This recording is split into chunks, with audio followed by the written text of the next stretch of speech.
আসসালামু আলাইকুম সবাইকে। আশা করি সবাই ভালো আছেন। তো আমার নতুন একটি ভিডিও নিয়ে আজকে আপনাদের সামনে চলে আসলাম।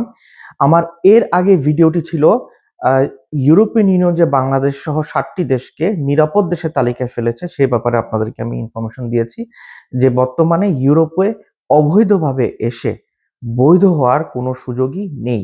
তো অবশ্যই আপনাকে বৈধ কোনো ভিসা নেওয়া হয়, সেটা বৈধ ওয়ার্ক পারমিট অথবা বৈধভাবে স্টুডেন্ট ভিসা নিয়ে আপনাকে ইউরোপের বিভিন্ন দেশে আসতে হবে যদি আপনি এখানে স্থায়ীভাবে থাকতে চান।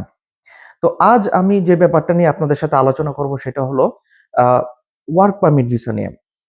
আপনাদের মধ্যে অনেকেই হয়তো বা ইউরোপের বিভিন্ন দেশে, আমি কোনো পার্টিকুলার দেশের নাম নিব না, ওয়ার্ক পারমিট ভিসাতে যাওয়ার জন্য চেষ্টা করছেন, অথবা আপনারা অনেকেই যাওয়ার জন্য আগ্রহী, বা আপনারা একটু কনফিউশনে আছেন যে কোন দেশে যাবেন বা কার মাধ্যমে কাজ করবেন।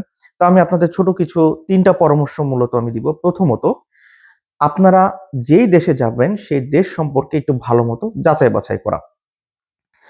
আপনারা যে দেশে যেতে চান সেই দেশ কি আসলেই ইউরোপিয়ান ইউনিয়ন ভুক্ত কিনা কিংবা সেনজেন ভুক্ত কিনা সে সম্পর্কে প্রথমেই যাচাই বাছাই করে নেবেন। এটা কঠিন কোনো বিষয় না। আপনার হাতে যে স্মার্টফোনটি রয়েছে সেই স্মার্টফোনের যে দেশটার নামে সার্চ দিলে সেই দেশ সম্পর্কে আপনি সকল তথ্য পেয়ে যাবেন, সেটা কি ইউরোপিয়ান ইউনিয়ন ভুক্ত কিনা বা সেনজেন ভুক্ত কিনা, বা সেই দেশের আইন কানুন বা কি ল্যাঙ্গুয়েজ চলে সব কিছুই আপনি গুগলে জানতে পারবেন। দ্বিতীয়ত, ওয়ার্ক পারমিট সম্পর্কে জানা।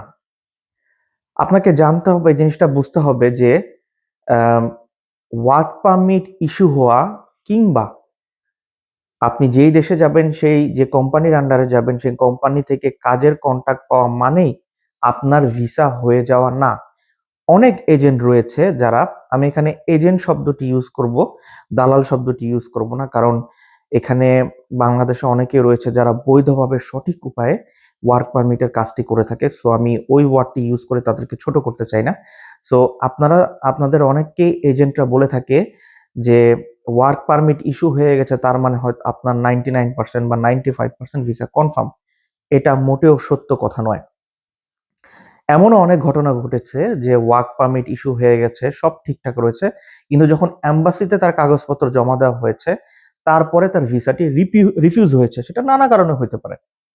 তো এই জিনিসটা আপনাদেরকে সতর্ক থাকতে হবে। দ্বিতীয় যে জিনিসটা নিয়ে সতর্ক থাকতে হবে সেটা হলো লেনদেন, আর্থিক লেনদেনের ব্যাপারটা।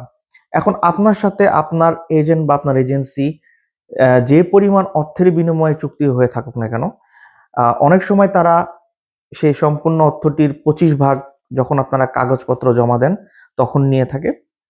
এরপরের 25 ভাগ মানে ইনস্টলমেন্টে নিয়ে থাকে, অথবা কোনো কোনো এজেন্সি হয়তো বা হাফ টাকা প্রথমে নিয়ে থাকে। তো দ্বিতীয় ভাগ নিয়ে থাকে যখন ওয়ার্ক পারমিট ইস্যু হয় তখন। এরপরে বলে যে বাকি যে অর্ধেক টাকাটা রয়েছে সেটা যখন ভিসা হবে তারপরে দেওয়ার জন্য।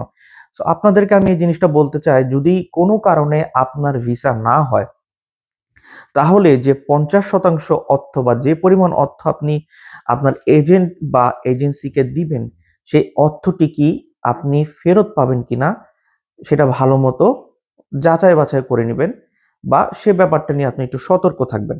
আপনি কতটুকু ভরসা আপনার এজেন্ট বা এজেন্সিকে করবেন সে ব্যাপারটা সম্পূর্ণই আপনার উপর।